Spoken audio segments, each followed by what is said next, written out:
And welcome to this press briefing. As always, I want to express my deep appreciation for your cooperation and to thank you and to say to you, hope is on the way for Nigeria. I'm not sure this is what we bargained for. We never voted for this, but here we are. This press conference is on the happenings in Bayelsa State, which is troubling, and it becomes very necessary for the PDP to alert the nation and the international community. So the test of this press conference is this. The PDP condemns APC invasion, killing in Opu-Nembe, Bayelsa State. We've called you here today to alert Nigerians and the international community of the All Progressive Congress resort to violent attacks on communities in Bayelsa State for rejecting its candidate in the November 11, 2023 governorship election, the immediate past Minister of State for Petroleum Resources, Chief Timipre Sylva. The PDP, in the strongest terms, condemns the invasion, killing and maiming of innocent citizens of Bayelsa State communities, particularly Opu-Nembe, in Nembe local government area by thugs, allegedly recruited, sponsored, and armed by Chief Timipre Sylva. It is clear that the intention of the APC in this invasion and killing in Nembe is to intimidate and instill fear in the people so as to prevent them from freely exercising their democratic right to vote a governor of their choice, having realized that there is no way their candidate, Chief Timipre Sylva, can win in a peaceful, free and fair election in Bayelsa State. The PDP is alarmed by pictorial and video evidence of the gruesome murder of promising Nembe youths, including the only son of a widow by the APC thugs, allegedly led by one Kojo Sam, who on February 15, 2023, killed 3 youths in the bid to subdue the community for openly expressing their rejection of Chief Sylva for neglecting and unleashing violence on their communities over the years. Reports in the public domain have it that the thugs are usually lodged in a hotel allegedly owned by Chief Timipre Sylva's ally, from where the assailants periodically launch gun attacks on the communities for rejecting the APC. Nigerians have already seen the videos of Opu-Nembe women crying, protesting the invasion and killing in the community by the thugs while insisting on their resolve not to support Chief Timipre Sylva for unleashing terror on their community every election cycle. This recourse to violence is reported to be a consistent pattern by Chief Sylva, who was alleged to have engaged in such heinous activity in previous elections in Bayelsa State, including the 2019 governorship election, when similar violence was allegedly unleashed by his thugs on the peace-loving people of Nembe with the connivance of certain high-level security operatives.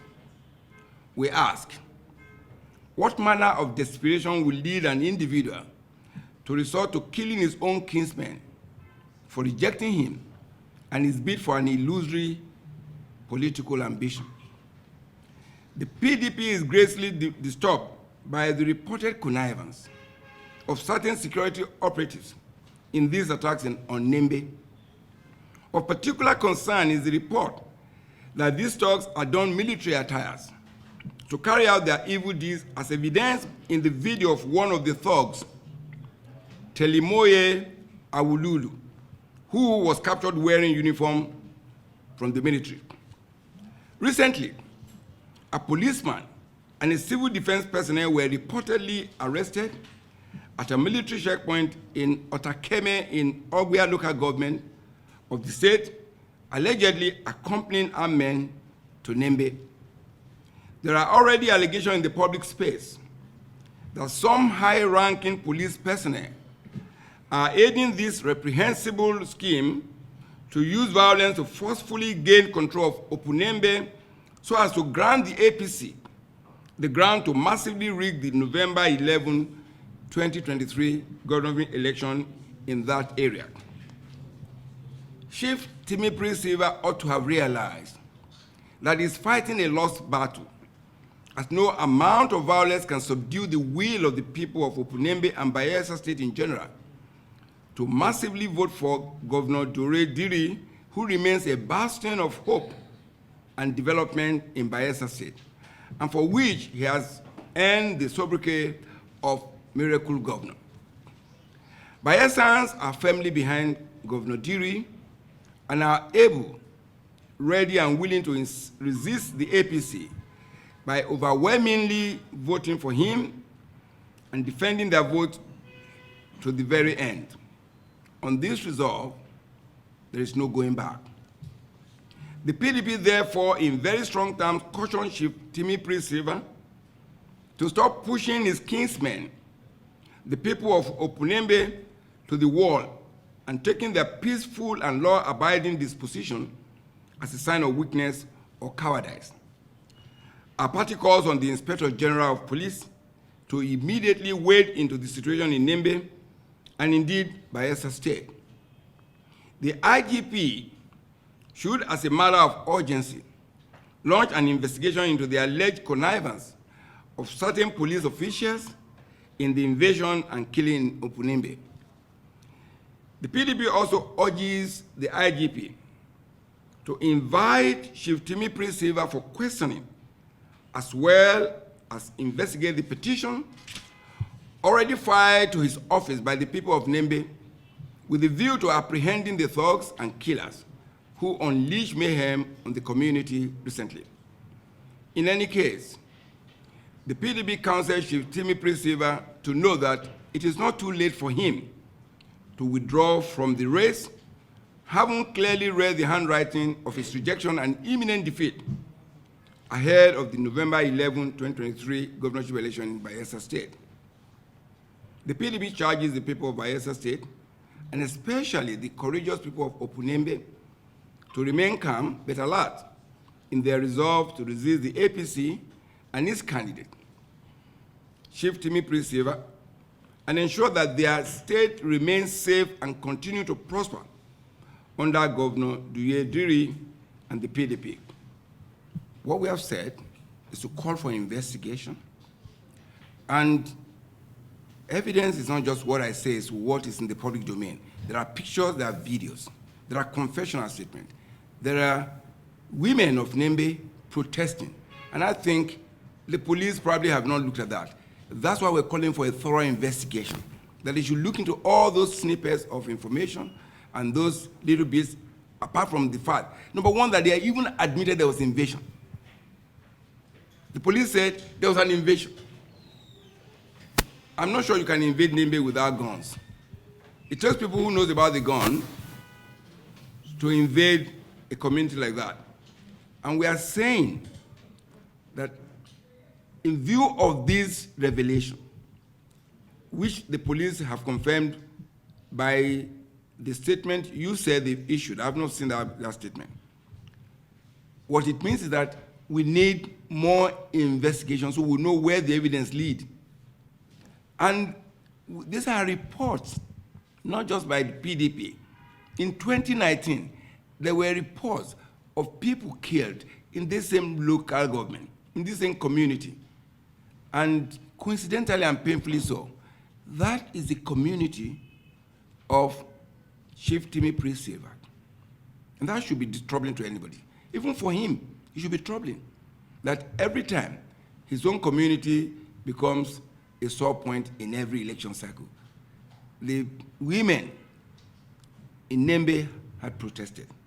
There have been petitions addressed by the people of the community to the IGP all we're calling for, sir, is for that investigation to be concluded, and let's see where the facts lead. That's what we have done. And I think that might partly answer the question you raised, arise. The fact that in the past, we have records of this. In 2019, we have this violence.